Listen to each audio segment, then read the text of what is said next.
Bom dia para quem é de bom dia, boa noite para quem é da boa noite, 93 para quem é de 93, paz profunda para quem é de paz profunda. Você está em mais um Boteco dos Illuminati. E hoje a gente vai falar de Mesopotâmia, cara. A gente já foi para o Egito, já foi para a Índia, já está falando das paradas antigas e hoje a gente vai mais para trás, cara. E a gente trouxe um cara que já era previndo, já veio aqui, já é velho de guerra do boteco, mas a gente vai conversar mais especificamente sobre origens da magia dentro da Mesopotâmia, né? Então, antes de trazer o nosso convidado, pelo projeto Mayhem, Rodrigo Elutarque. Salve, pessoal! Hoje a gente vai aprender a origem, o que é raiz de verdade na magia. Diretamente do Japão, Robson Belli.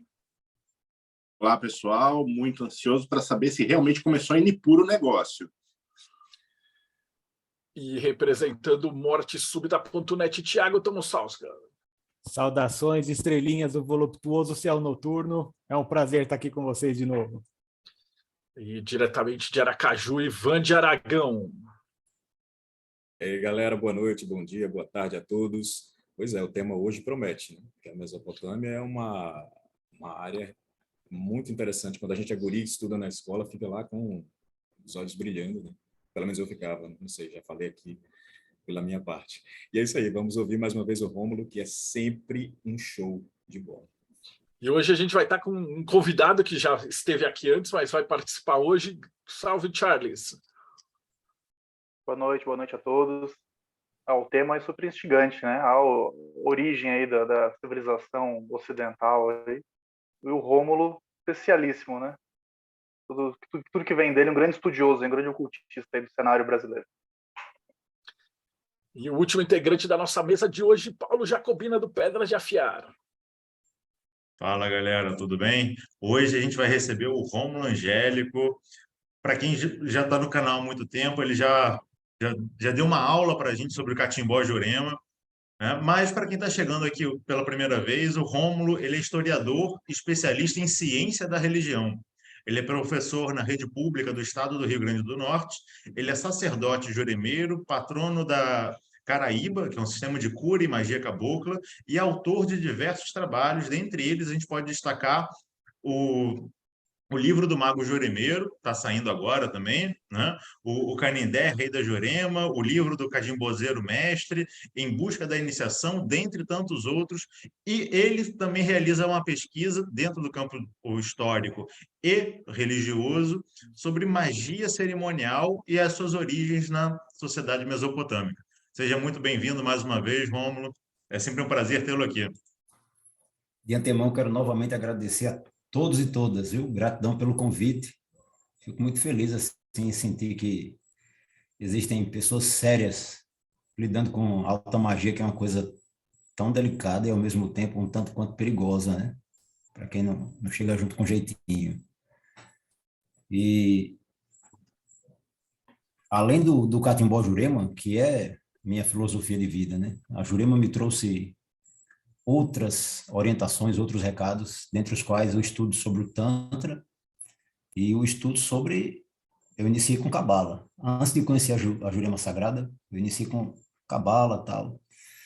Antes da Cabala, o Yoga, né? Mas passei uns 16 anos estudando Cabala.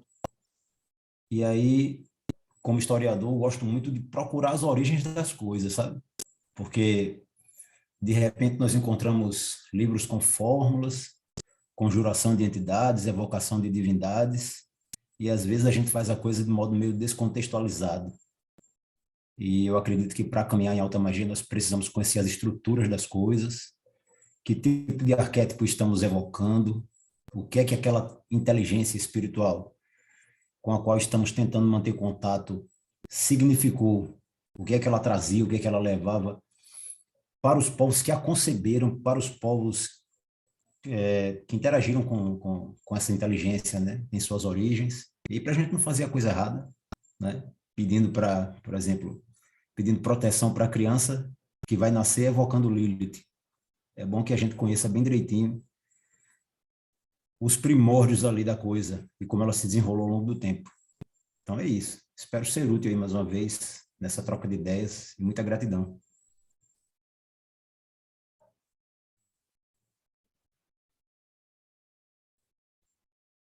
como você já veio aqui, eu queria que você falasse um pouquinho também por onde a gente vai começar. Acho que quando você fala de Mesopotâmia, todo mundo fala assim, pô, Mesopotâmia é o berço da humanidade e tal. Então, acho que seria legal contextualizar um pouquinho, né, do que é a magia mesopotâmica. Você fala um pouquinho sobre como surgiu esse meu interesse pela Mesopotâmia, né? Esse interesse nasceu ali por volta do ano 2000, na época em que eu ingressei no curso de História. E ainda no primeiro semestre, nós pagamos uma disciplina chamada História Antiga 1. E ali nós, antes de História Antiga, vimos um tanto de pré-história, né? Mas sempre dentro daquela perspectiva econômica e política. Pouquíssima coisa relacionada ao viés espiritual, religioso, místico, mágico. E quando chegamos em História Antiga 1, muita coisa foi dita sobre o Antigo Egito, na época, e sobre Mesopotâmia, basicamente, apenas os tópicos, né, as questões mais fáceis de se encontrar, digamos assim. Depois eu compreendi por quê. A grande questão é que nós temos consideravelmente um número menor de documentos sobre a Mesopotâmia do que sobre o Egito Antigo. E aí é uma dificuldade, né, de lidar com algo que foge à nossa capacidade de pesquisa. E aí eu comecei a achar interessante aquilo ali, a organização social. Um amigo até costumava dizer, puxa, você gosta de tudo aquilo que as pessoas não procuram, na época, né? Ele falava assim, você poderia frequentar o Santo Daime, mas você prefere o catimbó, porque o catimbó era bem excluído, bem marginalizado, bem diabolizado, condenado, e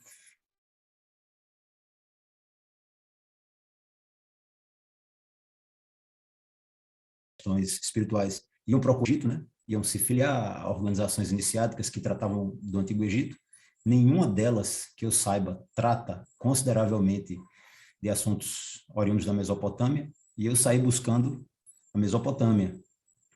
E depois, né, assim, eu passei um tempo, recolhi o que eu pude recolher na época, muito pouca coisa, mas há uns 5 anos atrás eu retomei a pesquisa, e com muita dificuldade, né, eu venho selecionando materiais, o que eu consigo encontrar por aqui pelo Rio Grande do Norte, eu venho guardando, e quando a gente compreende, né, partindo do presente momento, quando começamos a estudar alta magia, e quando voltamos ao passado para tentar localizar as origens de boa parte disso que a gente faz hoje no campo da teurgia, no campo da goécia, no campo da magia cerimonial, no campo da Sagrada Cabala, quando a gente localiza ali, na Mesopotâmia, a coisa começando a acontecer, né? Ainda no final do 5º milênio antes de Cristo, eu particularmente acho emocionante, né?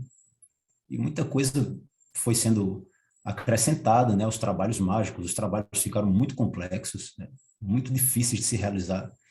E, aparentemente, nem tudo é tão difícil quanto parece, quando nós nos deparamos com o que sobreviveu da Mesopotâmia.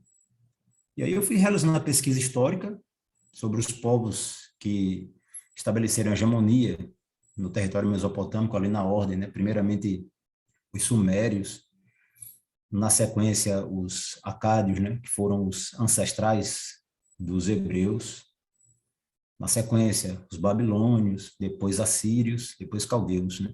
E é tudo muito interessante, porque a vida na Mesopotâmia era muito mágica mesmo, sabe?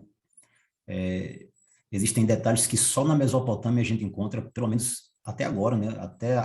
Até o momento que as pesquisas permitem encontrar. Por exemplo, questão de magia antediluviana, práticas mágicas anteriores ao dilúvio, né? Bíblico. Então, isso é uma coisa muito rica. E a gente precisa fazer, de fato, uma arqueologia do sagrado para poder chegar na fonte. E essa fonte ninguém chega, porque, no fim das contas, a gente não sabe de onde os sumérios vieram, eles que levaram tudo isso para a Mesopotâmia, sabe? Porque quando surgem os sistemas mágicos, medicinais, matemáticos, astrológicos, religiosos, entre os babilônios, por mais que a Babilônia me parece ter sido o povo mais rico em matéria de magia, tá? Mas eles beberam muito da fonte suméria. E de onde vieram os sumérios? Que até hoje é uma pergunta que tentamos responder. Não sabemos ao certo de onde eles vieram, mas eles já chegaram lá com tudo isso praticamente pronto, né? Os alicerces desse conhecimento já estruturados. E babilônios, assírios, caldeus beberam muito ali da fonte sumeriana. Bem, basicamente é isso. Assim, primeiro faz uma contextualização geográfica para quem não tem a menor ideia de onde a localização. A Mesopotâmia hoje está no atual Iraque. E esse pessoal ele começa a surgir onde é Kuwait e vai subindo os rios Tigre e Eufrates. Hoje o pessoal fala do crescente fértil, que seria uma crescente ali, uma região do Nilo e da Mesopotâmia, onde surgiu as primeiras civilizações.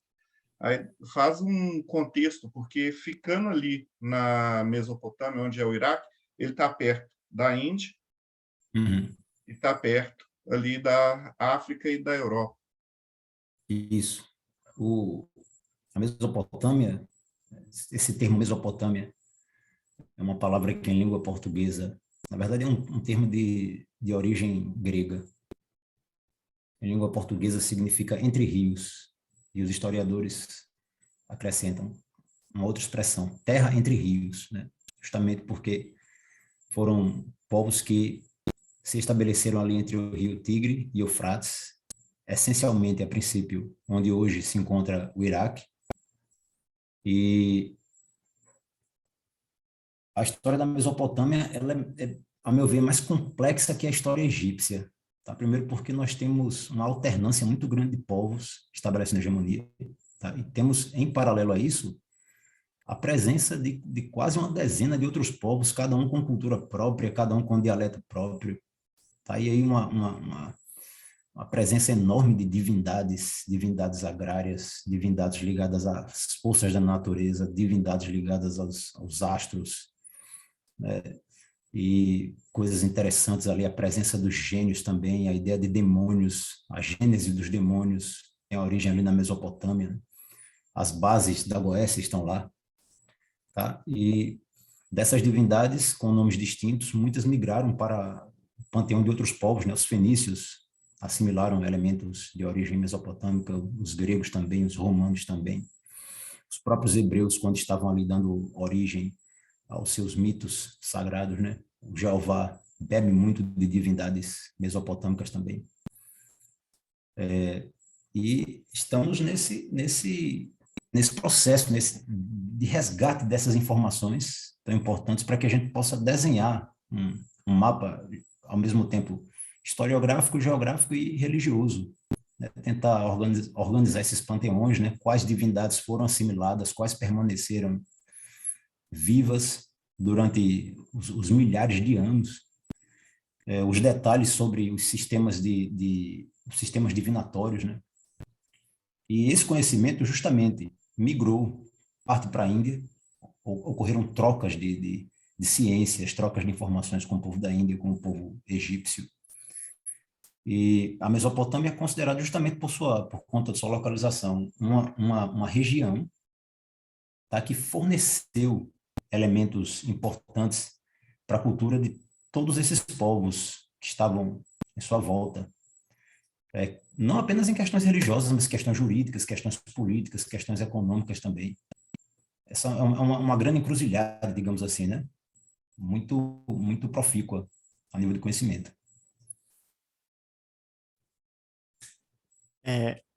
A gente sabe assim que Mesopotâmia engloba um espaço de tempo bem grande e, como você disse, muitos povos no mesmo lugar. Mas se a gente tivesse que fazer uma simplificação didática, o que você poderia falar para a gente da religião na Mesopotâmia? Qual que era as crenças dominantes entre eles? O que predominou no caso, né? Quais foram as crenças que predominaram? Isso. Porque tudo era mágico. Nesse ponto era bem semelhante ao Antigo Egito. Dizem que o Egito foi a civilização mais mágica da humanidade, mas acho que mede forças ali com a Mesopotâmia, sabe? Tudo era mágico. Então, dentre os diversos processos divinatórios, por exemplo, a astrologia se destacou. Durante um tempo, a astrologia compete com a a adivinhação através de vísceras de animais. Mas esse método caiu por terra com o passar dos anos e a astrologia permanece viva até hoje, com diversos acréscimos, né? Mas a base, a essência da astrologia, como nós a conhecemos, nasce lá na Mesopotâmia, tá? Outra coisa interessante, processos mediúnicos, né? Havia sacerdotes babilônios, por exemplo, que eram especialistas em conjurar espíritos e fazê-los falar, fossem através de si próprios, o sacerdote evocava uma divindade e permitia que ela falasse através dele, fosse com o apoio de uma espécie de pitonisa, tá? Que se permitia, né? Se deixava dominar temporariamente ali pela entidade espiritual para falar, tá? Os processos de rituais, alguns ritos ligados atualmente à magia sexual, também nascem ali com os sumérios, né? Quando os babilônios, os acários e os babilônios vão assumindo ali o controle, esses processos, pelo que eu percebo, são meio que deixados de lado, como se tivessem sido parcialmente reprimidos, né? Mas os sumérios tinham ritos de magia sexual com o objetivo de proporcionar um crescimento na produção agrícola, um crescimento na reprodução dos animais, abençoar as famílias, né? Conjurar forças divinas, benevolentes à comunidade através de ritos sexuais. Nós temos aí práticas de exorcismo interessantes, tá? O universo mesopotâmico era cheio de demônio, tá? Kakodaimons, né? Como os gregos diziam. E os gênios, a maioria dos gênios eram perversos, né? Os gênios benevolentes eram poucos. Além do exorcismo e práticas de evocação, né? Que lembram as práticas teúrgicas de hoje em dia, tá? Tudo isso aí nós temos como sendo elementos muito fortes dentro do universo mesopotâmico, práticas de limpeza com banhos de plantas, né? Com banhos de limpeza energética, digamos assim, preparados à base de plantas. Isso está presente em diversas tradições, né? Enfim, havia um sacerdócio especializado nisso, tá? Um sacerdócio bem complexo, principalmente nos tempos de Babilônia. Um grupo de sacerdotes especialista na purificação, outro grupo especialista em exorcismo, outro grupo especializado em fazer com que o pecado contra um Deus fosse identificado para identificar a causa do problema que aflige a comunidade naquele momento. Outro sacerdotisas, né? As chamadas cortesãs sagradas, preparadas para acolher os necessitados nos templos de Istá, por exemplo. Isso é muito rico, muito forte, e foi o que marcou durante praticamente toda a história da Mesopotâmia a população, a vida da população. Cara, muito interessante. E eu estava aqui pensando, enquanto você falava, você até mencionou uma parte ali sobre a questão, né, da herança, né, que os judeus tiveram, de alguma forma, direto ou indiretamente, dessa questão da Suméria e dos povos da Mesopotâmia. E aí eu lembrei desse fato interessante, né, que nós temos na figura do grande patriarca dos três monoteísmos, né, que é o Abraão, alguém que dentro do texto bíblico é mencionado como vindo de Ur dos caldeus, né? Então nós temos diretamente esse ancestral que tem uma ligação direta com terras mesopotâmicas. E aí eu queria saber de ti, se dentro dos seus estudos, tanto em Cabala quanto na história dessa região, se você consegue enxergar possíveis pontos de influência, possíveis conexões dentro da cultura cabalística, né, de referências mágicas ou de tradições que possivelmente tenham vindo da Suméria, né? Seja pela via Abraão, né, do próprio Abraão, que é o pai desse povo todo, seja pela via de outras trocas culturais que podem ter acontecido por ali. Meu irmão, no que se refere à Sagrada Cabala, por exemplo, nós temos ali entre os sumérios a existência de um símbolo muito importante, de uma árvore da vida. Sabe, a coisa começa por ali. Mas só que, vale salientar, nós temos fragmentos de informações provenientes do povo sumeriano, tá? Porque muita coisa se perdeu, o material com o qual eram produzidos os textos, os livros sagrados, um material muito frágil, tá? E com o tempo as próprias intempéries climáticas fizeram com que muita coisa fosse perdida. Então temos fragmentos, temos aí a árvore da vida, temos a possibilidade, tá, dentro desse contexto, de uma especulação com relação às califotes, por exemplo, no processo de gênese dos demônios, né? Os maus gênios, as entidades malignas, elas são consideradas a bile de Enki. E Enki foi, a meu ver, justamente o Jeová Sumério, tá? Que era um dos grandes deuses, um dos Anunnaki. Tá? E quando era um deus muito bondoso, foi ele quem avisou, por exemplo, ao Unapisti, que é o Noé babilônico. Ele que avisou do dilúvio, quando os deuses decidiram exterminar a espécie humana. Ele chegou lá e soprou, né, sobre o dilúvio. Ele foi quem, de acordo com uma tradição, pelo menos, quem criou o homem, né, da argila. Ele moldou um boneco de argila e insuflou o hálito da vida e, de repente, se transformou no primeiro homem, né? Nós temos sobre a Sagrada Cabala, no caso, a Cabala Prática. Tá? Todos esses rituais que têm uma ligação com a teurgia, que podem ser considerados vinculados a uma cabala prática, questão do círculo mágico, tá? do poder do nome de Deus, entende? Da evocação de entidades com uma tentativa de obrigá-las a trabalhar através de imprecações, através de ameaças, através de nomes sagrados, né? Tudo isso aí já existe lá. E aí a lista é grande, sabe? Nós vamos analisando diversos textos de diversos historiadores, tá? Para poder encontrar um fragmento. Aí você pega uma pecinha do quebra-cabeça. Caramba, isso é uma prática teúrgica. E aí você analisa um outro texto imenso, encontra uma outra pista, junto ali com aquela pecinha.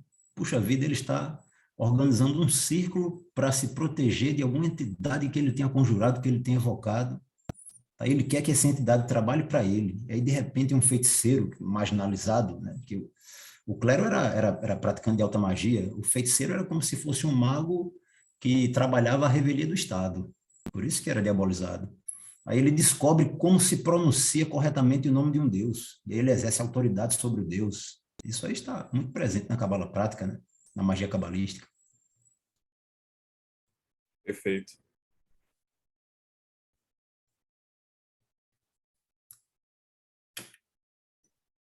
Bom, vamos lá. Eu vou dar um tiro no escuro, que provavelmente não vai dar em nada, e depois vou dar uma outra pergunta para preencher, se não tiver se não der em nada mesmo. É o seguinte, um dos meus deuses favoritos é o Sete, né, do Egito e tal, e ele lá no Egito ele é conhecido como deus dos estrangeiros. Aí, uma vez pesquisando, eu descobri que um dos filhos do Marduk também chama Sete. Existe essa relação? É possível fazer essa conexão de Sete com o vindo da Mesopotâmia? Ou não tem nada a ver? E se não tiver nada a ver, a pergunta para preencher é: quais são as fontes que nós temos para saber, de fato, quais são as práticas mágicas e religiosas na Mesopotâmia? Tem algum livro que chegou até nós? Tem registro em algum monumento? Quais são as fontes básicas disso? Bem, primeiramente a respeito do Sete, filho de Marduk. Tá? Ele não se destaca dentro da história, né, mítica. Ele não se destaca, ele fica como um deus secundário ali.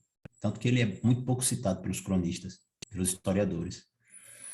E uma divindade que fosse protetora dos estrangeiros, eu particularmente desconheço. De todas as que eu recolhi, acho que eu recolhi os nomes de umas 30, tá? Desconheço. Agora, quem se aproxima um tanto de Sete é Nergal, tá? Só que os atributos são um tanto distintos. Primeiro que ele é considerado o rei do inferno, tá? Só que o inferno mesopotâmico é distinto do inferno que nós conhecemos, oriundo da tradição judaico-cristã. Tá? O inferno mesopotâmico, por exemplo, é um local iluminado. Tá? É um mundo dos mortos. É uma outra história. Esses demônios aí que a gente atualmente imagina no inferno, eles não habitam o inferno no universo. Tem a ver com o inferno egípcio também, né? Porque o sol vai por baixo também à noite e aí seria um inferno iluminado, se você quiser ver desse jeito. Pois é. E a relação que eu fiz com o Sete ser deus dos estrangeiros é justamente por ele ser um deus estrangeiro, que chegou no Egito de outro lugar. Imaginei que esse outro lugar poderia ser a Mesopotâmia. Tipo, lá ele foi um deus menor, mas fez sucesso no intercâmbio. É possível, é possível. Mas, por exemplo, um deus estrangeiro que na Mesopotâmia se torna deus dos trovões e dos raios é Haddad. Ele é um deus estrangeiro, provavelmente uma divindade fenícia. Tanto que ele chega ali repentinamente através das trocas culturais, faz sucesso ali na Mesopotâmia, né? Agora, quem eu acho que se parece mais com Sete, em alguns pontos, é o Nergal.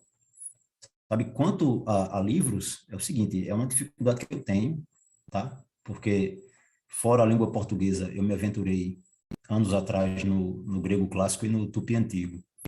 Mas eu não leio inglês, leio mais ou menos espanhol. Tá? E em língua inglesa existem livros que tratam da astrologia mesopotâmica, por exemplo, e das práticas mágicas mesopotâmicas, né? Mais à frente eu vou tentar encontrá-los e vou ter que passar um tempo estudando para poder ler minimamente bem inglês. Mas em língua inglesa nós encontramos esses livros. Em língua portuguesa e língua espanhola, a coisa é muito salpicada.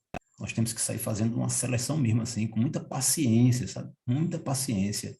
E montando esse quebra-cabeça esquemático, para a gente poder ter uma ideia. Agora, nós encontramos autores bem mais, que trataram de um período bem mais recente, que, em suas pesquisas, trazem informações muito interessantes. Por exemplo, aquele cara que era sufi, Idris Shah, ele escreveu um livro chamado Magia Oriental, que foi publicado pela Editora 3 no ano de 1973, eu acho.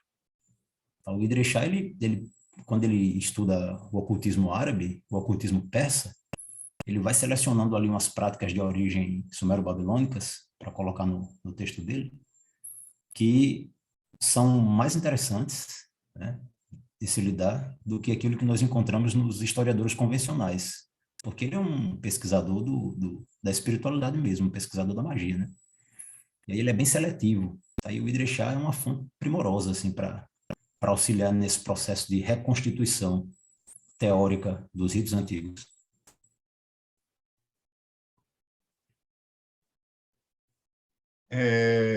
A Mesopotâmia é uma sociedade agrícola que, assim, bem interessante. A religião estatal era tão poderosa e tão rica que criou o zigurate.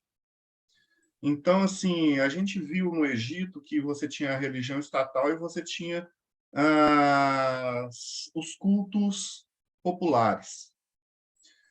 Na Mesopotâmia também tinha isso. Assim, você tinha a religião estatal, que era rica o suficiente para construir zigurate, estruturas piramidais onde você tinha templos no topo. Eles controlavam a política, tinha uma força política muito grande, militar, etc., e financeira. E você tinha também a questão da cultura e da religião popular, que era diferente da religião estatal, ou todo mundo era de religião estatal? Não temos aí... Essa é uma questão muito interessante, essa tua questão aí. Na Mesopotâmia, a religião estatal convivia com as tradições populares, muito possivelmente mais antigas do que a própria religião estatal. Por exemplo, os deuses agrários eram deuses para o Estado considerados terciários, mas o Estado permitia a coexistência desses cultos populares. E com o tempo, a divindade estatal ia absorvendo as características dos deuses menores, né? É tudo muito ligado à natureza, em meio à população mesopotâmica. Por exemplo, a própria agricultura era considerada uma divindade, entende? A criação de gado era considerada uma divindade. Eu acho interessante isso, né?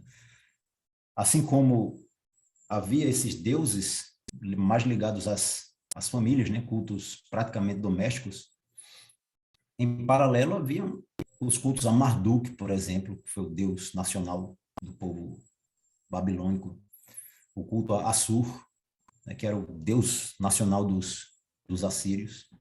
Tá? Mas, muito possivelmente, Eu uso essa expressão muito possivelmente porque até os historiadores mais gabaritados têm dúvidas quanto a isso, sabe?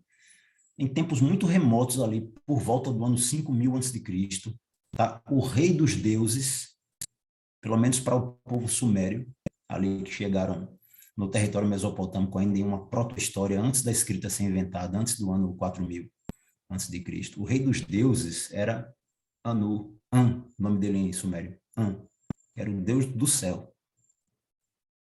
Tá? An gerou um filho, Enlil, deus do vento, posteriormente tornou-se deus da terra e foi absorvendo os atributos do pai. E depois de Enlil vem Enki. E aí de Enki vem outros deuses, a própria Star, por exemplo, era Esquigal, a rainha do inferno, que depois casou-se com Nergal, e ele se tornou rei do inferno após esse casamento.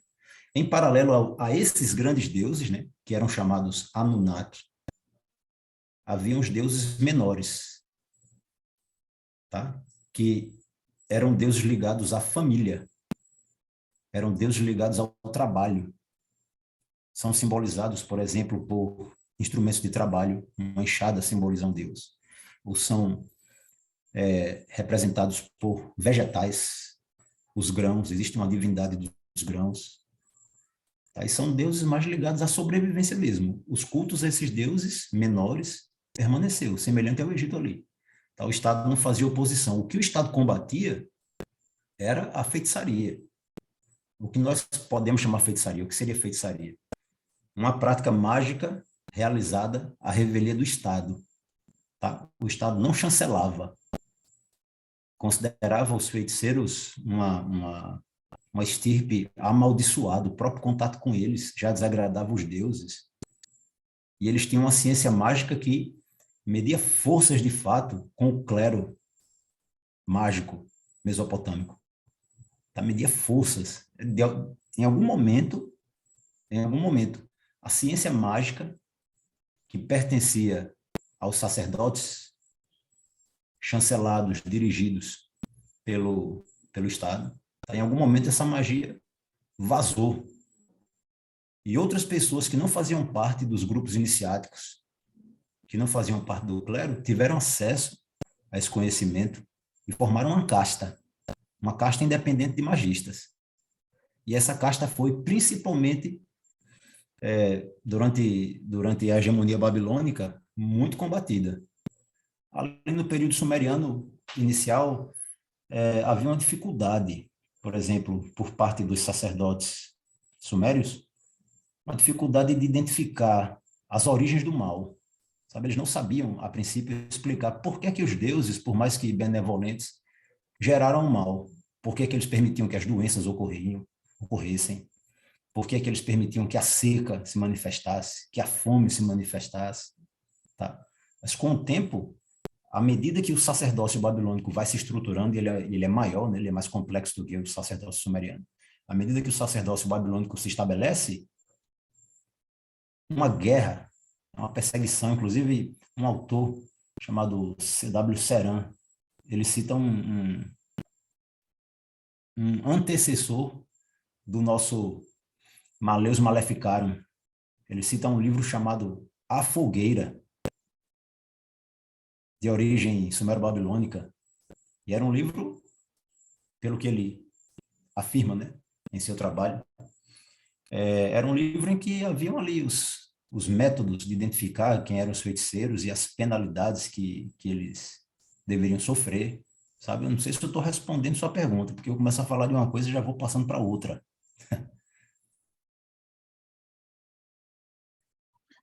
Aproveitando aqui a minha primeira pergunta, eu vou fazer como o Tiago, né? Vou dar um tiro no escuro para ver se a gente chega em algum lugar. Pouca gente sabe, né? Mas a noção, o padrão de contagem de tempo que a gente tem vem da Babilônia, né? Vem da Mesopotâmia. Padrão baseado em 12, que é a contagem das 3 falanges dos 4 dedos. Então, você tem 3, 6, 9, 12, e aí 12, as 12, 24 do dia, e vezes 5 dá os 60, que é o que a gente vai utilizar para completar 1 hora, 1 minuto e tudo mais. E a gente vai encontrar essa utilização do tempo em várias linhas de magia, né? Para você poder saber exatamente conjugar a hora do dia, né, a passagem do sol e tudo mais, com determinadas questões, determinadas práticas que você vai utilizar.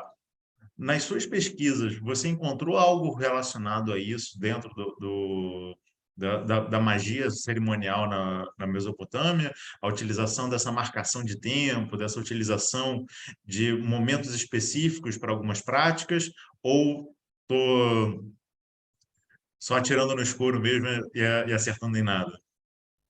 Encontrei alguns elementos, eles baseavam, se norteavam pela movimentação da Lua. O calendário era lunar. O deus Lua era masculino, Nin, o nome dele.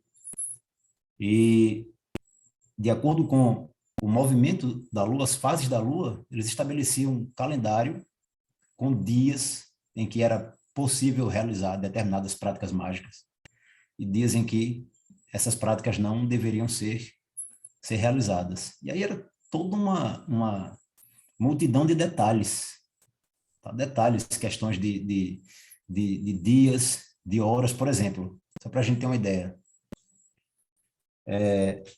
Shamash, o deus Sol, o deus da justiça, muito evocado em questões ligadas à justiça, de fato, tá? Ele estava atuando até o meio-dia.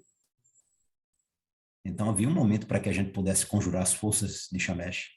A partir do meio-dia, ele ou se transmutava em Nergal, o rei do inferno, ou ele cedia espaço para Nergal atuar. Por quê? Porque a partir do meio-dia o sol se tornava intenso. Boa parte das secas em determinadas estações do ano eram responsabilidade, de acordo com a concepção mesopotâmica, de Nergal. Tá? Então, se eu preciso evocar a força da justiça, eu preciso seguir o dia fasto para isso, o dia correto para isso, e o horário correto para isso. Tá? E o que eu acho interessante é que esse calendário ele se tornou presente em diversas partes do mundo. Por exemplo, a gente encontra isso na Umbanda. Tá? Quando a gente estuda Umbanda esotérica, nós temos aí determinada alunação, determinado momento do dia. Na própria Jurema nós temos os horários, né? Quando queremos estabelecer contato com um mestre que não vem mais em terra, é um determinado horário do dia. Quando nós queremos manter contato com um guardião, um esquerdeiro, é um determinado momento da noite em que ele estará mais próximo de mim, mais próximo a mim, e por isso ele pode ser acessado com mais facilidade, né? Esse calendário, ou ele se difundiu através de uma espécie de difusionismo cultural mesmo, tá? E aí eu conversei na época, quando eu fiz uma especialização em ciências da religião, eu perguntei a um professor de antropologia da religião. Cheguei para ele e perguntei assim: professor, me diga uma coisa, o senhor é difusionista cultural? Então, como é que o senhor pode me explicar o fato de determinados indígenas aqui do território brasileiro realizarem práticas tão próximas de povos do Extremo Oriente ou do Oriente Médio? Aí ele falou assim para mim: olha, Rômulo, nem tudo foi transmitido através de difusionismo cultural, nem tudo. Nós devemos compreender que a espécie humana, mesmo estando geograficamente distante, mesmo entre povos distantes, né, esses povos foram submetidos a um mesmo processo de desenvolvimento mental, psíquico. Então, concepções que surgiram na Índia, por exemplo, também surgiram aqui, independente do contato entre esses povos, simplesmente porque o desenvolvimento das estruturas psíquicas, independente da região, foi análogo.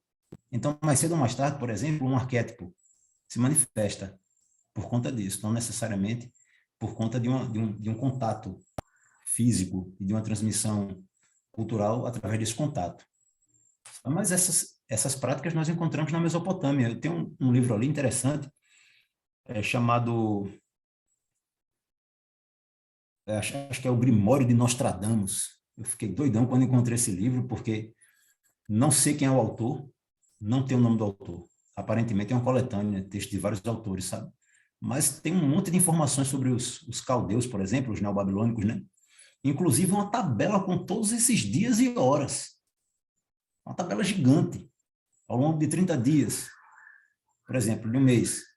quais são os dias propícios a determinada prática mágica para casamento, dia propício para determinada prática mágica para dinheiro, para proteção espiritual, para exorcismo, e qual a hora desse dia que a prática deve ser realizada. Sabe? Então, você, puxa vida, algo muito gigantesco, né? Que se parece muito com aquilo que nós aprendemos aqui, em outro povo, em outra cultura, em outro tempo. Mas estiveram presentes lá, sim, essas práticas, essas concepções, né? Perfeito, Rômulo, obrigado, Romulo. eu sempre tive a impressão, queria que me confirmasse se é isso mesmo ou não. Eu sempre tive a impressão que a mitologia desses povos tivesse uma relação semelhante aos gregos e aos romanos, né? Que é mais ou menos a mesma mitologia, só que com nomes diferentes. É claro, né, que você tem ali uma ressignificação dessas divindades, porque você citou a Istar, né? A Istar, ela tem, se você pesquisa, ela tem os equivalentes, Inanna, Astarte, Astarote. Então, me parece, né, que foi migrando lá a mitologia dos fenícios, né, passou para os babilônicos, e assim foi. Claro que deve ter surgido novas divindades ali no meio, algumas se perderam, algumas estrangeiras, como você comentou, mas acredito que elas sejam todas a mesma matriz, né? Assim como você pega as religiões indianas, né? Então você tem o budismo, o hinduísmo, mas elas têm muitos pontos em comum, né? Você tem a crença da reencarnação, do karma, assim por diante. São todas religiões da mesma matriz indiana, no caso, né? Então, a gente pode dizer que a gente tem as religiões de matriz mesopotâmia? Bem, o que os historiadores, em sua maioria, afirmam é o seguinte, que esse conhecimento mágico, inclusive conjuntos de divindades, chegaram ao Ocidente através dos romanos, que assimilaram diversos elementos dos gregos, que, por sua vez, haviam assimilado elementos fenícios, e os fenícios, por sua vez, interagiram com os babilônios. E essa foi a transmissão. Vejamos, os sumérios, em tese, foram os grandes protagonistas disso tudo. Tá? Enquanto o Egito ali estava se consolidando como civilização por volta de 3.100 a.C., os sumérios chegaram ali na Mesopotâmia por volta de 5.000 a.C. E considera-se que eles é que levaram a civilização e todos esses elementos para a terra entre rios. Tá? Então, os sumérios transmitiram diversos elementos para os acádios. Os acádios foram assimilados pelos sábios babilônicos. De Babilônia, os assírios beberam, tá? Os neobabilônios reestruturam ali após a queda da Síria, né? Passam durante séculos, na verdade, séculos babilônicos, assírios e caldeus, a ciência, conhecimento mágico, conhecimento medicinal, ritualístico, para os fenícios transmitem aos gregos, os gregos repassam aos romanos, e de Roma para o mundo, o maior império do mundo antigo, né? Então, muita coisa que nós encontramos na alta magia europeia, tá? Por influxo romano, tá? Provém dos antigos sumérios. E aí isso procede.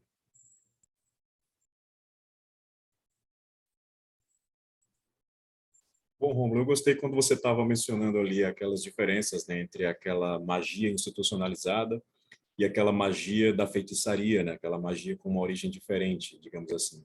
E eu lembrei que a gente vê, por exemplo, quando a gente está estudando a história do Egito, né, a gente vê que aquela casta sacerdotal no Egito, a casta dominante da prática mágica, ela tinha também uma distância, né, em relação àquelas práticas mais populares. Era aquela elite, entre aspas. Era a classe mais elevada, a classe dominante dentro daquele sistema. Quando a gente pensa nessa questão da Suméria, existia uma diferença social envolvida nesse processo aí? Por exemplo, a casta institucionalizada desses povos da Mesopotâmia tinha uma relação com o poder, mas essa classe da feitiçaria era geralmente aquela magia popular, poderíamos dizer assim? Seria a magia das classes populares, uma prática mais ligada economicamente, né, com essas diferenças? Ligada a esse povo mais da base da pirâmide? Cara, eu particularmente acredito que não. Vou te dizer por quê. Em tese, a casta sacerdotal não se preocupava com os cultos populares. Agora, veja só, nem todo mundo sabia ler. Então, para o indivíduo conhecer uma forma de descobrir o verdadeiro nome do Deus, para fazer o Deus calar a boca e afastar o Deus de seu protegido, para que um demônio pudesse agir na vida desse cara, é preciso uma ciência muito fina. Daí a preocupação por parte dos sacerdotes. Porque se de repente alguém que está desvinculado do Estado começa a realizar exatamente o que o Estado realiza, nós temos aí um Estado paralelo. Entende? E aí o que é que acontece? Alguém, alguma organização, alguma corporação ou indivíduos dispersos, não sabemos, tá? Letrados, que haviam passado por treinamento, descobriram esses mistérios. Por isso incomodaram o Estado. Por isso incomodaram o clero. A população estava ali cultuando Tammuz, por conta da vegetação, né? A vegetação morreu, vamos celebrar a morte de Tammuz, mas ele ressuscitou. Agora as plantas estão voltando, vamos ter o que comer. Isso não incomodava o Estado. De jeito nenhum. Então, eu acredito que era um corpo intelectualizado mesmo ali, sabe? Era gente da elite também. Cara, isso é muito interessante, né? Porque é como se a gente imaginasse, numa civilização em que a magia é a ciência daquela sociedade, né? É como encontrar um cara hoje em dia fazendo uma bomba atômica na garagem de casa, né? Vai incomodar o Estado, aquele uso ali, né? Daquele conhecimento. É porque a magia, ela era a base de tudo. A medicina era mágica, a matemática era mágica, a astronomia era mágica. Tudo era mágico. E aí um estado paralelo se formando. Indivíduos que, em tese, possuíam bens, tá? Fossem móveis ou imóveis, porque na organização econômica mesopotâmica haviam aqueles que possuíam imóveis, que geralmente estavam ligados ao Estado, e os comerciantes, tal, que eles não tinham imóveis, eles tinham bens móveis. Tá? E havia o grosso da população, que eram trabalhadores e escravos, né? Esses aí praticamente não tinham acesso ao conhecimento, né? Eles não eram letrados, digamos assim. Tá? Por mais que soubessem falar diversos idiomas, né? Tinham suas práticas de cura doméstica, tudo muito simples, como sempre existiu no mundo, e não incomodou quase ninguém. Agora, quando nós nos deparamos com a feitiçaria, eu acho interessante essa linha de pesquisa, o estudo sobre a feitiçaria, tá? Sobre a baixa magia, sobre a demonologia mesopotâmica.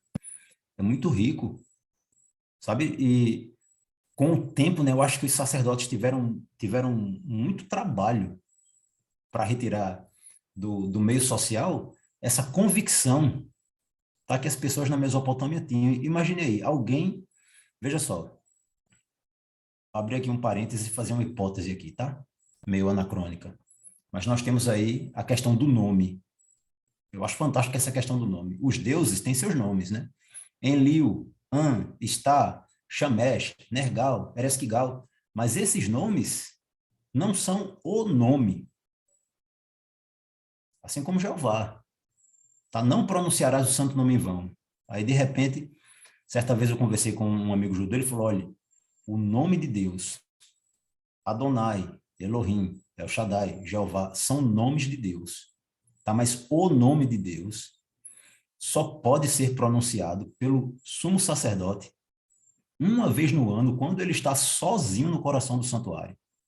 Quando há necessidade, e ele pronuncia o nome de Deus como um suspiro, porque não se pode pronunciar esse santo nome de Deus em vão. Tá? E aí nós vemos lá no mito de origem mesopotâmica, o mito de Lilith. Tá? De repente ela evoca o nome de Deus na tentativa de voltar para o paraíso, mas mesmo assim ela é barrada, ela conhecia o nome de Deus. Aí nós temos algo semelhante no Egito, O nome de Osíris, Osíris é o nome dele, mas ele tem um nome. Aqui nenhum Deus sabe. E aí na Mesopotâmia também era assim. Aí alguém descobriu o nome do Deus. Se eu sou um protegido do Deus Sol, eu sou protegido de Shamesh. Eu sou protegido de Enki, o Deus do abismo, que gerou o homem, ele me protege. Mas de repente um feiticeiro sabe o nome dele. E aí realiza uma prática mágica para fazer Enki calar a boca. Olha o poder que o cara tem. Cala a boca, Enki. Parou agora. Se afaste do seu protegido, porque agora ele é meu. E aí o mesmo cara abre uma das 7 portas do inferno. Olha que arrumação interessante. E puxa lá de dentro um gênio maligno para perturbar minha vida. E agora, o que é que eu faço? Rapaz, é uma coisa estonteante. Cara, pesado. E essa questão do poder linguístico envolvido na questão mágica, né? Você saber o nome, é uma relação que hoje a gente faz pelos estudos linguísticos, você sabe o nome, você tem como acessar aquele objeto. Eu sei o teu nome, eu posso me dirigir a você, eu chamo a sua atenção. Eu me dirijo, eu localizo você dentro dessa imagem mental, né? Então, saber o nome de um Deus é você ter acesso a ele, né? Acesso direto a esse Deus. Sim. Faz todo sentido. E nós temos fragmentos disso interessantes no ritual de exorcismo católico, por exemplo. Eu adquiri um ritual atual, né? Porque mudaram um pouquinho ali o ritual. Chega um momento que o sacerdote exorcista, ele quer que o demônio diga o nome, diga seu nome. E a entidade espiritual reluta em dizer, porque se ela disser o nome, ela está perdida. Aí ele consegue expulsar, depois que ela diz o nome. Está lá na Suméria, nas antigas, isso aí. Sabe, aqui na Jurema, eu vi 2 coisas interessantíssimas aqui na Jurema que eu fiquei me perguntando como é que esse negócio veio parar aqui, velho. Primeiro, minha mestra de Jurema, salve a força dela, minha mestra, chegou para mim e falou assim, você sabia que Luzbel, quando desceu dos céus, trouxe para junto de si uma parte dos anjos? Aí, essa história eu já conhecia, mas eu perguntei para ela, de onde é que a senhora viu esse nome? Onde é que a senhora ouviu, Luzbel? Ela disse, foi meu padrinho que contou para mim. Eu conversei com o pastor Kenner Casoto, que eu gosto muito, ele escreveu aquele livro Os Anjos que Caíram do Céu. Ele falou, rapaz, eu não faço ideia de como esse mito, como esse termo chegou até aí. Porque esse é um termo enoquita, de uma corrente judaica que nem existe mais. Sabe? Esse é um ponto interessante. E outra coisa, aqui no Catimbó Jurema, se você não for esperto, você dança. Porque tem juremeiro que sabe, ele acha que sabe uma técnica para fazer o teu mestre se distanciar de você. E aí, se ele consegue amarrar o teu mestre e distanciar o teu mestre de você, aí você está frito. Você perde a proteção dele. É uma analogia, talvez não tenha correspondência direta, mas lembra. Entende? Porque os mais antigos mestres eram encantados, entes divinos, né? Uma espécie de divindade também. Agora, na prática, né? Quem mexe com Jurema profunda sabe, ele não afasta o mestre, ele me afasta do mestre, ele me invulta, ele me cega espiritualmente para que eu não sinta o mestre. Mas tem um efeito análogo. Não sei se eu estou respondendo aí, se eu estou conversando sobre o que você colocou, viu? Porque eu vou viajando aqui e vou falando. Assim. Respondeu sim. Por falar em viagem, eu estou aqui uma pergunta do chat. E o planeta X e os Anunnaki e os aliens? O que tem de texto histórico mesmo? O que tem de sério e o que é maluquice? Dentro dessa concepção de aliens, de planeta extra e tal, o que a gente tem de historiador? O que é levado a sério e o que é viagem completa? Rapaz, é o seguinte, eu só posso comentar parcialmente, porque eu não tenho muito conhecimento das questões ufológicas, sabe? Agora, em linhas gerais, os grandes deuses eram os Anunnaki. E eles teriam vindo do céu. Em uma das histórias, né? Por exemplo, antes do dilúvio, os Anunnaki, e aí converge um pouquinho com o que eu conheço dessa teoria, né? Dos alienígenas, né? Os Anunnaki geraram a espécie humana para trabalhar para eles. Os deuses, os grandes deuses, não queriam trabalhar. Eles queriam... Assim, eles se pareciam muito com a gente. Eles casavam, se apaixonavam, se envolviam com seres humanos, tinham filhos com seres humanos e tal. Eles comiam, eles bebiam, com 2 diferenças. Uma tinha vida eterna.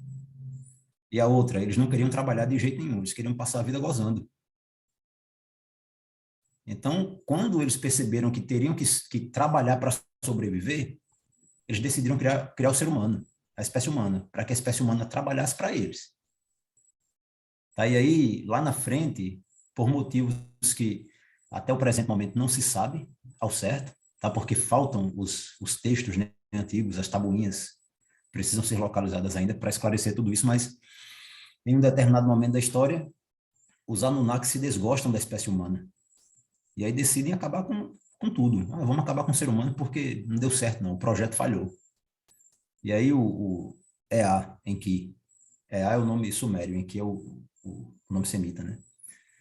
Chega assim, sopra para Unapistim, que é o Noé babilônico. Fala, olha, os deuses vão acabar com tudo, pô, eles vão mandar um dilúvio. Faz uma barca aí e salva a tua família.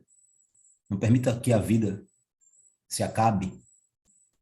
E aí depois, quando se manifesta o dilúvio, até os deuses se arrependem. Está grita arrependida. Meu Deus, o que é que eu fiz aqui com esse negócio?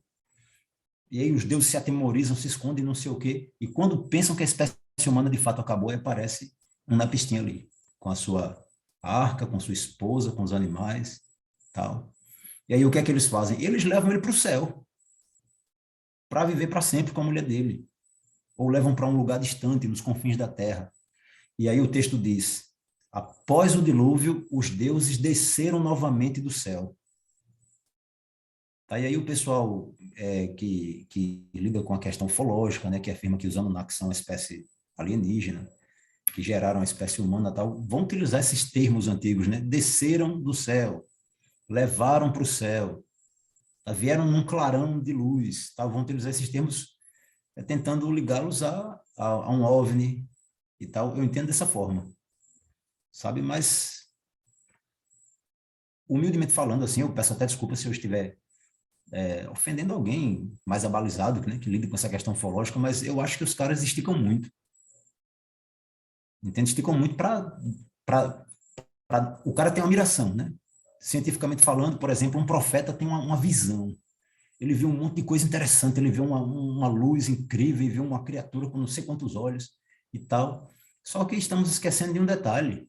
Boa parte desses profetas do mundo antigo, eles comungavam plantas de poder.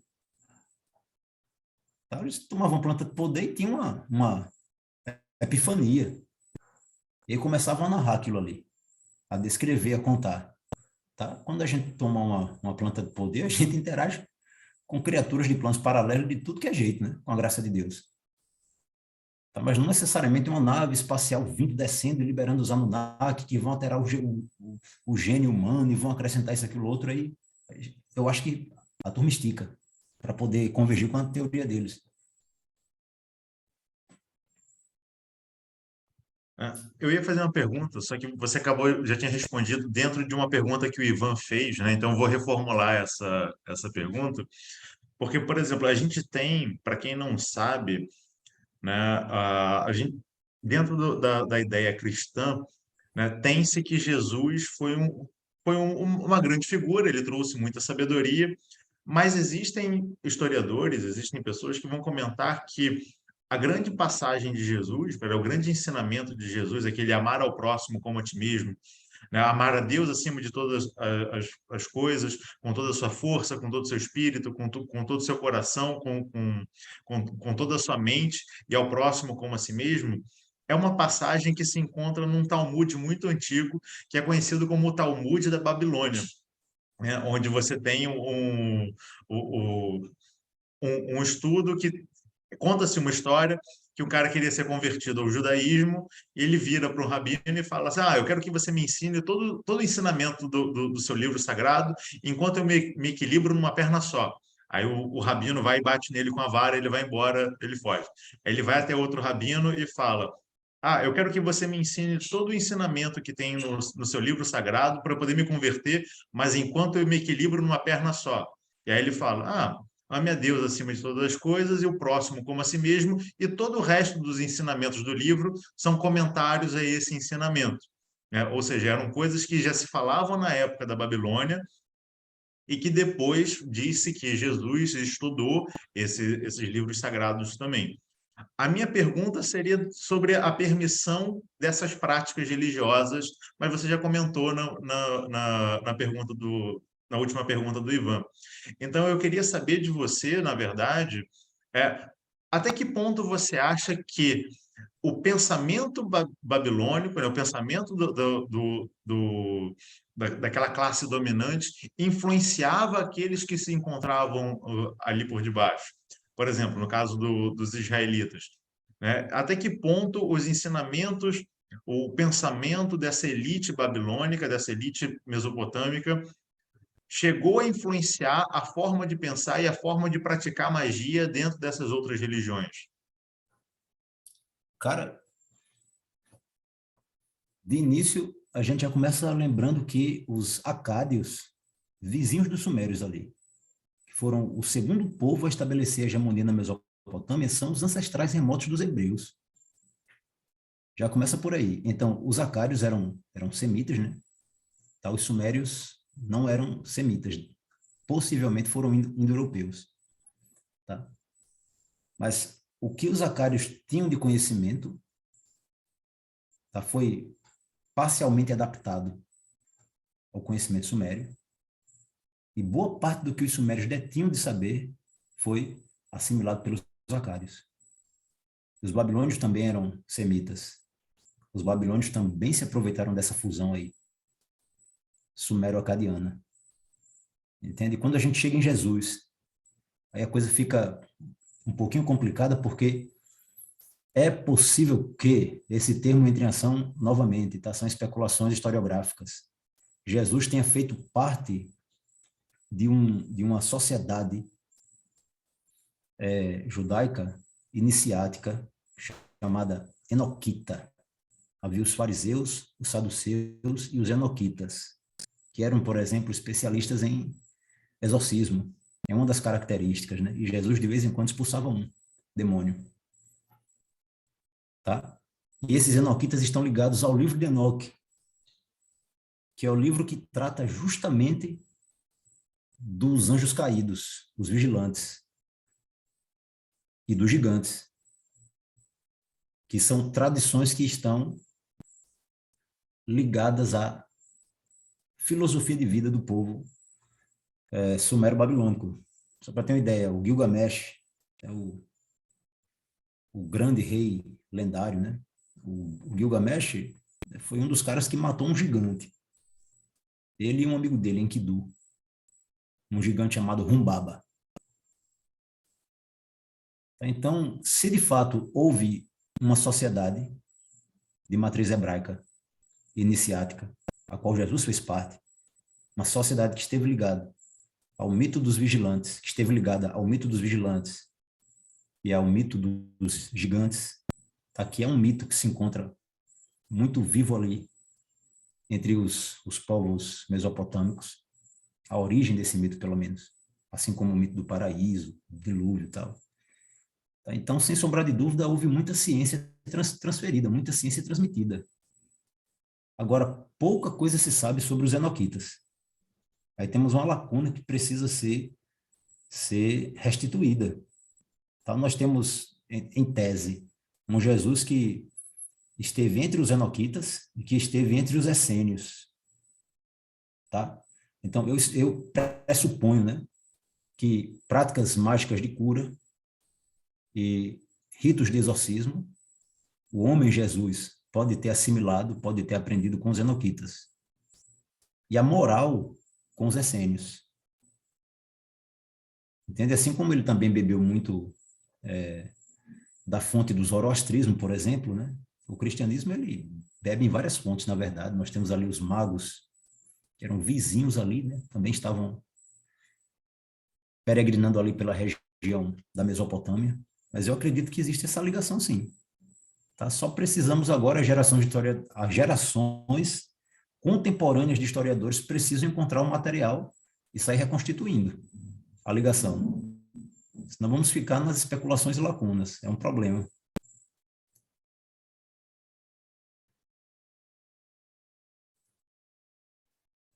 Rômulo, queria que você comentasse um pouquinho.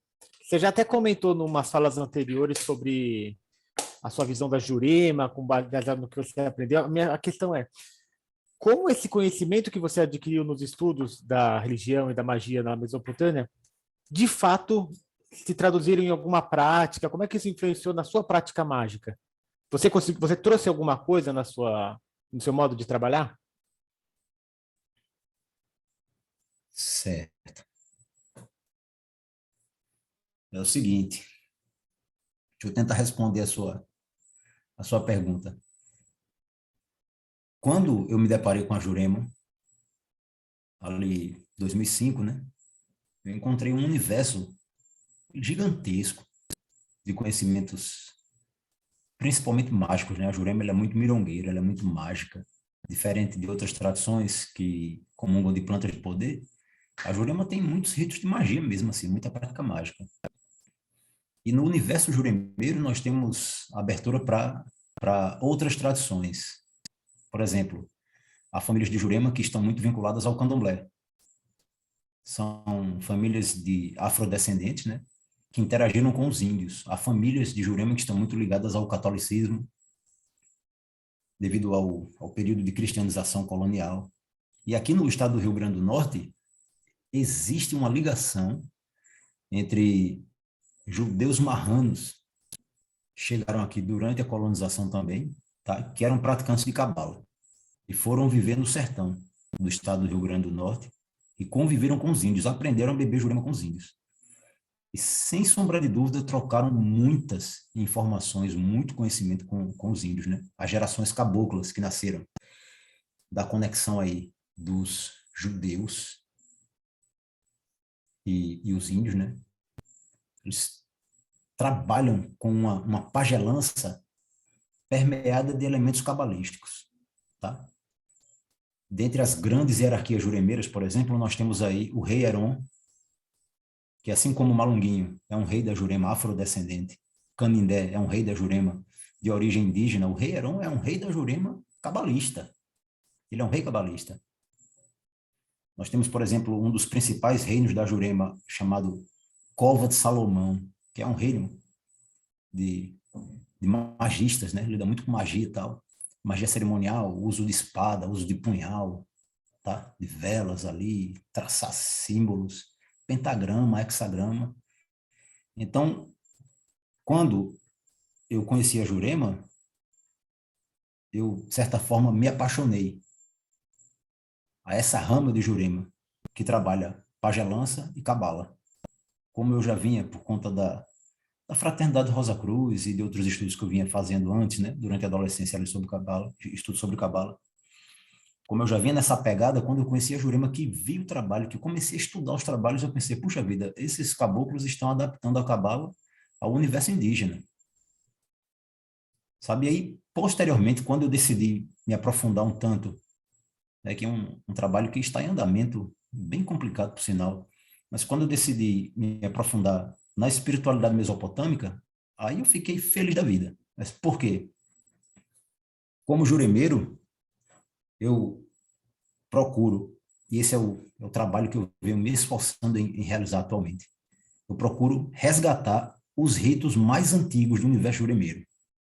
Sabe, a conexão com as divindades primevas, Poditã, Varaquizã, Badzé, Curupira, Anhangá, tá? A minha ideia é de voltar mesmo, voltar para um tempo em que não havia nem cruz aqui, digamos assim. Todo respeito, obviamente, ao Cristo, ao cristianismo. E aí, quando eu me deparo com a Mesopotâmia e com os elementos cabalísticos que nós encontramos entre os sumérios, entre os caldeus, entre os acádios e tal, por que não realizar esse mesmo retorno? Entende? Então, é praticamente o mesmo movimento, o mesmo trabalho. É um trabalho de retorno à fonte, sabe? São pesquisas que convergem, e o fruto dessa pesquisa eu quero deixar ali no livro do Mago Juremeiro, porque eu quero, se Deus me permitir, ir o mais longe que eu puder no universo indígena, o mais longe que eu puder no universo cabalístico, e a raiz está lá na Mesopotâmia, tá? E o mais longe que eu puder no campo da bruxaria, que foram as 3 principais correntes que formaram o Catimbó Jurema do estado do Rio Grande do Norte, né? Que hoje está quase em extinção. Sabe? Então, dentro da minha prática mágica mesmo, por exemplo, eu traço as coisas. porque eu não vejo divergência. Então, eu abro uma mesa de Jurema, para ter uma ideia, abro uma mesa de Jurema, iniciei a sessão de Jurema, né?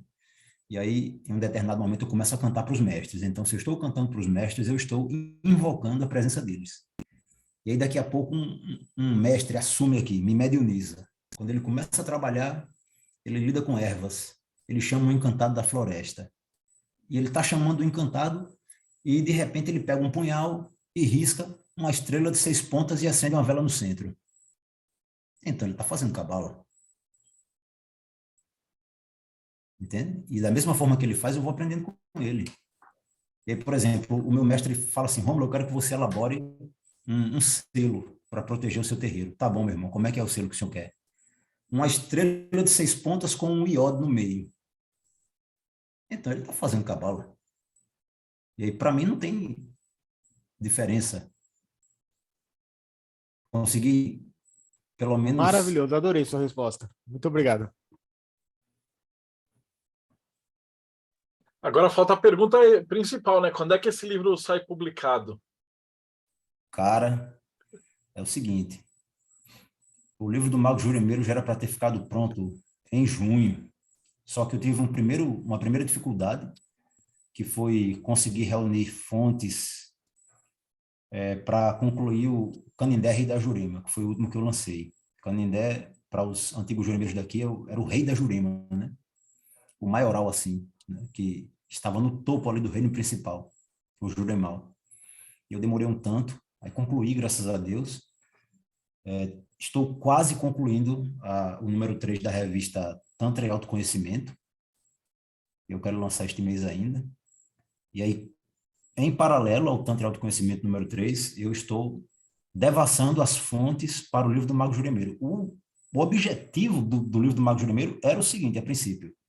Ele se chamaria Antigos Ritos e Antigas Divindades. Eu ia tentar fazer um apanhado geral de todas as divindades indígenas que eu conseguisse encontrar, que foram cultuadas, reverenciadas pelos índios do Nordeste, de modo especial do estado do Rio Grande do Norte. Tá? E uma seleção dos ritos que foram coletados pelos cronistas do século XVI e XVII. Só que aí eu percebi que o trabalho poderia ser um pouquinho maior, não é? E analisar as 3 principais matrizes que deram forma ao Catimbó Jurema norte-rio-grandense: a magia indígena, a sagrada cabala e a bruxaria europeia. Eu fui reunindo material, né? Conversando com os pajés também, com os mestres e tal. Fui reunindo material. Agora eu estou com uma bombinha na mão, eu estou com muita coisa para devassar, muita coisa para analisar. Eu já estou reorganizando aqui na minha cabeça, né? E eu pretendo lançar em fevereiro ou março do ano que vem. Se precisar de financiamento coletivo, aí tem uns livros de alquimia que está para entrar. Eles têm tudo a ver para lançar junto. Se você precisar de editora, o Mayhem está Agradeço à demais. disposição. É um trabalho que a galera aqui ia adorar ter isso publicado com a qualidade capa dura, uma parada assim. Então, a última pergunta é, como é que o pessoal te acha, né? Cara, atualmente eu tenho utilizado bastante o Instagram, aí o Romulo, @Romulo_Guiraúna. Só dá uma procurada lá, e o meu canal no YouTube também, Arqueologia do Sagrado. Sempre que eu faço uma live, eu jogo para lá, sabe? E aí a boa parte das lives são sobre Catimbó Jurema e espiritualidade indígena, mas de vez em quando eu realizo um trabalho sobre a Mesopotâmia, sobre o Tantra indiano, sobre yoga. Agora estou organizando um seminário aí que só vai ter data marcada quando o grupo de 33 membros estiver fechado. É um seminário que se chama Fundamentos Históricos, Teóricos e Práticos de Magia e Feitiçaria Mesopotâmicas. Aí eu quero pegar esse material todo aí que eu estou coletando e escrevendo. Esse caderninho mágico aqui, bicho. Aqui tem um monte de anotações aí sobre deuses, rituais, demônios, gênios, um monte de coisa. E aí talvez se torne um livro, mas a princípio será um seminário. É para quem quer conhecer os fundamentos aí da magia cerimonial de origem mesopotâmica. Mas é maravilhoso. Então, quem está assistindo já segue ali no Instagram, o link está aqui embaixo na descrição do vídeo. Pô, vou seguindo então, cara. Rômulo, foi um prazerzão falar com você de novo. Eu perdi a da outra vez, que eu não consegui acompanhar, mas eu assisti depois. Não peguei ao vivo, mas hoje foi espetacular falar com você, cara. Deixa eu pegar, eu vou abrir pelas janelinhas. Robson Belli, considerações finais.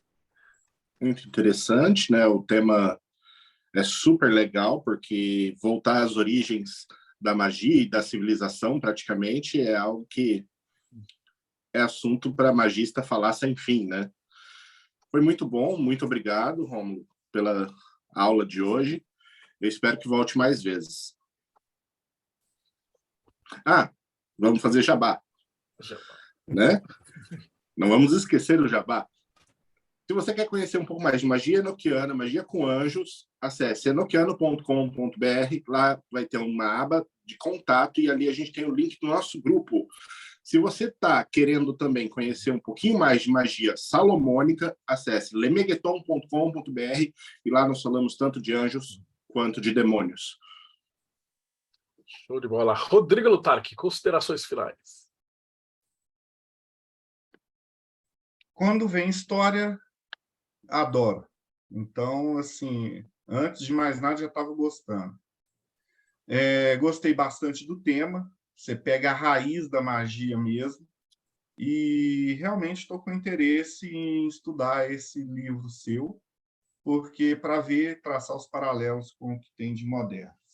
E queria falar também do catarse.me/TDC, onde você entra nesse grupo que vai participar dessas entrevistas interessantes, de grupos de Telegram, e recebe a revista de Hermetismo. Então, tudo de bom você estar aqui no catarse.me/TDC. Faça parte. Por sinal, chegou a 17 e eu recebi ontem as 600 e a gente já está ensacando e a galera já deve começar a receber essa semana ainda. Ivan de Aragão, considerações finais. Foi um prazer mais uma vez ouvir o Rômulo falar sobre um dos temas que ele domina. É muito legal a gente investigar, né? O tema da Mesopotâmia é algo que fascina, assim como tudo que se refere a essa magia mais antiga, né? Então foi um prazer, espero que venham próximas vezes aí para a gente já conversar sobre esse livro, né? De preferência com o livro em mãos, para a gente poder compartilhar essa experiência. Grande abraço a todos. Charles Bueira, considerações finais. Pô, bacana. O Rômulo é um grande pesquisador, né? Então, a maneira como ele aborda aí, com toda a bagagem que ele tem, é incrível, né? E, Rômulo, não desiste aí, que esse trabalho que você faz aí de resgatar o catimbó, principalmente, né? Eu lembro quando eu conheci você, eu falei, né? Pô, o catimbó é uma religião extinta. Aí você falou, não está extinta. No Rio Grande do Norte ainda tem, né? Eu fiquei super feliz com isso, porque a gente encontra pouco material. Então, esse material que você está resgatando e produzindo aí, pois isso aí é importantíssimo, né? A gente conhecer as tradições daqui, conhecer as pagelanças brasileiras, amazônicas. E sobre a Mesopotâmia, é incrível, né? Porque ali a gente encontra a raiz de muitos elementos que a gente encontra posteriormente nas tradições, como você mesmo descreveu, né? Foram incorporando ali os acadianos e foram passando, e passou para os gregos, e passou para os romanos, e está permeado aí em várias tradições que a gente tem contato e às vezes a gente não desconhece a origem. Só agradecer. Gratidão ao Projeto Menri, gratidão ao Rômulo. Boa noite a todos. Esse livro vai sair, cara. Não sei, a hora que o Rômulo terminar, a gente já vai estar batendo na porta da casa dele falando, vamos publicar, vamos publicar. Vai dar com qualidade. Eu vou produzir e vou mandar para vocês, aí vocês dizem se ficou legal. Maravilhoso. Paulo Jacobina, considerações finais. Antes de mais nada, agradecer mais uma vez a participação do meu irmão Rômulo. Muito obrigado. Sempre que vem, traz muito ensinamento, traz muita coisa. E uma coisa que ficou clara, né, na entrevista de hoje é que a percepção do sagrado deve estar em todas as nossas práticas, né? Independente da sua linhagem magística, você tem que perceber o sagrado em tudo. E uma ótima forma de você começar a perceber o sagrado em tudo, inclusive em você, e de quebra aprender sobre magia, filosofia, psicologia e questões sociais, é se inscrevendo no canal do Pedra de Afiar no YouTube, youtube.com/Pedra de Afiar. E se você gosta de ler, vai no Clube de Autores e pesquisa pelo meu nome, Paulo Jacobina. Lá você vai encontrar 6 dos meus livros que vão te ajudar nos seus estudos magísticos e para se conhecer um pouco mais. Até a próxima. E por último, mas não menos importante, dos porões do Morte Súbita, Thiago Tomosauskas, considerações finais. Tem Mesopotâmia no Morte Súbita? Tem, claro que tem. Vou dar 2 dicas de artigos bem legais para o pessoal encontrar uma vertente mais anticósmica da releitura mesopotâmica, que é o Tiamat, a deusa dragão, foi lá na busca, Tiamat, a deusa dragão, ou Enuma Elish. Enuma, como se escreve, Elish igual Billy Elish. Procura lá que vocês vão curtir bastante. Olha, eu queria destacar que país maravilhoso, Romulo, que faz essa pesquisa que você não vai achar em lugar nenhum do mundo, essas ligações que ele consegue fazer. Só gratidão mesmo por fazer parte dessa bagunça aqui. Para quem não conhece, o mortesubita.net é um portal dedicado ao ocultismo e conhecimentos proibidos ao alcance de todos, que está no ar desde 1996. Nós somos a entrada do círculo, a saída do triângulo e o quadrado embaixo da pirâmide.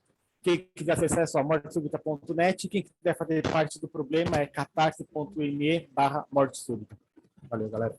Maravilhoso. E acho que os Anunnaki levaram o Rômulo, mas não tem problema. Valeu, galera. E vocês que acompanharam a gente, então não esquece, segue o canal, dá like, ativa o sininho, porque o YouTube não distribui a gente mais, assim, você tem que procurar o conhecimento. Mas essa entrevista 380 é alguma coisa, então volta, que tem muito material fera aí. E segue o canal da gente e a gente se vê aí no próximo Boteco dos Illuminati.